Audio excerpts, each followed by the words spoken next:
With Warlords coming to an end soon, and undead pets finally getting a nerf to their racials, I thought I'd look back and show the best undead pets from Warlords of Draenor.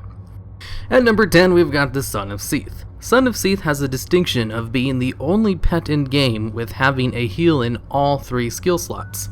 On top of that, he also has a higher attack power value than normal power types as a hybrid power speed breed.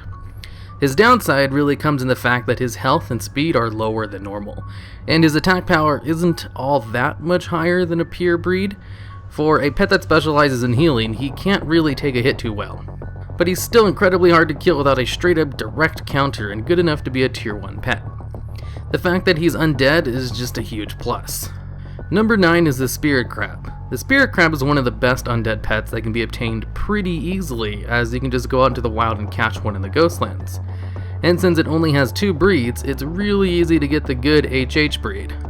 So why is this pet good? Well, in Mist, it was a lot better when its snap hit a little harder than it does today, but everything else is about pretty much the same.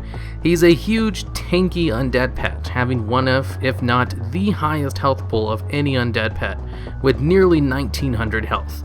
On top of that, he's got a Shell Shield ability, which allows him to last for a long time and even allows him to fight toe-to-toe with critter pets, as most of them use multi-turn moves and dots to fight with, which the shield pretty much negates. On top of its good defensives, he also has pretty high attack power for his breed at almost 300. This allows him to be a tanky pet, which can also deal out decent damage. And if you take either Surge or Whirlpool in the second slot, you can either become a tanky powerhouse of damage, or gain a priority move that interrupts a lot of abilities that require a pet to go first to be effective. So all in all, a very versatile pet with good stats on top of a great racial. Number 8 is the Ghastly Kid. Ghastly Kid has the best dot in the game in the form of Haunt, which counts the user as dead and puts a really good dot on the active pet. What this does is pretty much make the pet immune to backline damage, as he's counted as dead, and gives you a free switch. Once the dot ends, you simply come back to life with the same health you had when you used the dot. There isn't too much of a downside to the dot. On top of having the best dot in the game, it also has respectable stats.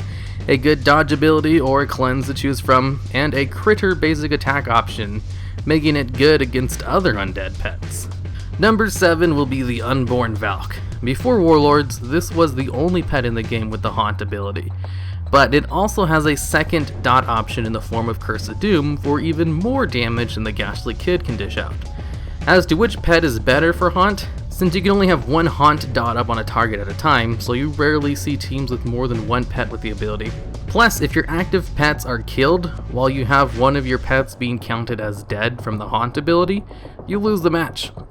The better one between the Ghastly Kid and the Unborn Valcke can be debated to some degree. The Kid offers more utility outside of its dot, while the Valcke offers more damage potential. Both are really good, and that's why both are on the list. I should also mention the Unborn Valcke is the only other undead pet on this list that can be caught out in the wild, like the Spirit Crab, but it's a lot harder to get as it's a rare spawn in Northrend. Number 6 is the Fossilized Hatchling. In Warlords PvP, the metagame was dominated by AoE teams, and the Fossilized Hatchling has one of the better AoEs in the game in the form of Bone Storm. Bone Storm does a little bit less than a basic attack's worth of damage to your opponent's entire team, on a 3-turn cooldown at the cost of 10% of your health after using it. Luckily, the Hatchling also has a nice heal to use right after Bone Storm and has pretty high health and attack power to take advantage of his good movesets. Number 5 is the WeBomb. The WeBomb is good for 2 reasons: his cleave and having high health to be able to use cleaves more often. The WeBomb is the only pet in the game with the cleave ability, an ability that splits its damage with all your opponent's pets with no cooldown and hits harder than a normal basic attack, even though the WeBomb has pretty standard attack power. The ability is very clearly unbalanced compared to other basic attacks, on top of the fact it's a spammable AoE with no downside. There's a reason it's getting nerfed in Legion. The WeBomb can also use Consume Corpse, which heals you for 50% of your maximum health. And WeBomb has some really high health, so it's a nice ability and all, but WeBomb is fine without it. It just makes him a little bit more OP than he already is. Number 4 is the Frostwolf Ghost Pup. The Ghost Pup is the best anti-meta pet in the game, in that he's really good against undead AoE teams. His Haunting Song ability is the best team heal in the game, healing for a little more than a Bone Storm does damage, on a 4-turn cooldown. And of all the pets that can use team-wide heals, the Frostwolf Ghost Pup heals for the most since he's a power breed.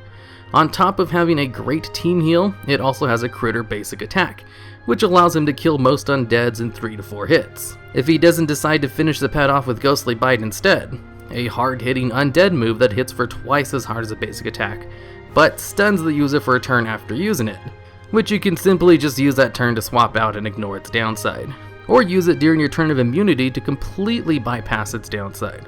The Frostwolf Ghost Pup wouldn't be so good if it didn't counter the meta so perfectly, but it does, and who knows how it'll work in the future when the meta changes.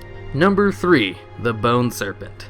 This thing is the only non-flying type pet in the game that can use the Darkness Nocturnal Strike combo, a 2-move combo strong enough to nearly kill an average health pet. But not quite. The Bone Serpent also happens to have a really good dot in the form of Bone Barrage, which it likes to use first before doing its combo, which does the little bit of extra damage to fully kill what the 2-shot combo doesn't. On top of that, it also destroys decoys instantly while still applying the dot. Decoys completely counter flying type pets who try to use a Nocturnal Strike combo, but not the Bone Serpent. And to top it all off, it also has a way higher attack power than normal, making pretty much all of its breeds viable. The only real downside to this pet is that all of its moves have cooldowns, so even if you use them correctly, that is, weaving a Bone Barrage in between his other 2 attacks, he will still be left with a few turns with no usable abilities. But even with that downside, his stats and move combinations make him one of the hardest hitting pets in the game, on top of having the OP racial to attack 2 more times when other pets would have died. Number 2, the Fragment of Anger. The Fragment of Anger has an AoE ability that doesn't hit as hard as Bone Storm, but doesn't have the downside of taking damage after using it. Plus, it hits almost as hard anyway. On top of having a good AoE ability and high health and damage, it also has Soul Rush, a hard-hitting single-target ability with a 25% chance to stun. So the average rotation for a Fragment of Anger is to AoE on turn 1, then Soul Rush turn 2, and spam basic attacks until the AoE and Soul Rush come back off cooldown. Oh, and one of his basic attack options is Elemental Damage, which is pretty good against mechanical pets, the second most popular type of pet in PvP after Undeads. So why is the Fragment higher on the list than the WeBomb and the Hatchling? Well, because he can dish out more damage with his 2 cooldowns as opposed to the other's 1. Plus, if you by chance get a stun off the soul charge, that's just icing on the cake. And finally, number 1, Graves. Graves was made deliberately overpowered for some reason. I want to say it's because Blizzard really wanted people to play Heroes of the Storm to unlock him, but the other promotional pets weren't as blatantly overpowered as Graves is. Not to say Graves is the most overpowered pet in the game, mind you. No, he's like 3rd, right behind Ore Eaters and the Terraclaw Hatchling. But he is definitely the most popular overpowered pet in the game, and is getting nerfed the hardest of all pets in Legion. So let's take a look at his skill set while he's still in his prime. At 314 attack power, Graves is the hardest hitting Bone Storm user in the game, which is one of the hardest hitting AoEs. Graves also has Grave Destruction, a split AoE ability that doesn't hit as hard as Bone Storm against 3 targets, but does still hit pretty hard, and always does the same amount of damage. So if there's only 1 pet alive, it turns into a super single target nuke ability instead of an AoE. And his basic attack is pretty good too, but it's not really included in why Graves is OP. Graves is OP because he's the only pet in the game with 2 cooldown based AoEs on 2 separate spell slots, on top of having high attack power and health, the 2 most important stats for an undead AoE pet to have. On top of, being undead. Meaning unless you kill Graves almost instantly, he's almost guaranteed to get off 2 Bone Storms and a Grave Destruction before kicking the bucket, which is enough damage to put your entire opponent's team at half health. Then you just need 2 pets to clean up for Graves. Of course, if you're a smart Graves player, you'll be able to get off more than just 3 AoEs before dying. No other pet in the game can AoE as well as Graves. No one even comes close, and AoE damage is the best way to win PvP pet matches in the Warlords meta. So, being the best at something that is the best way to play puts him in the spot as the best undead pet.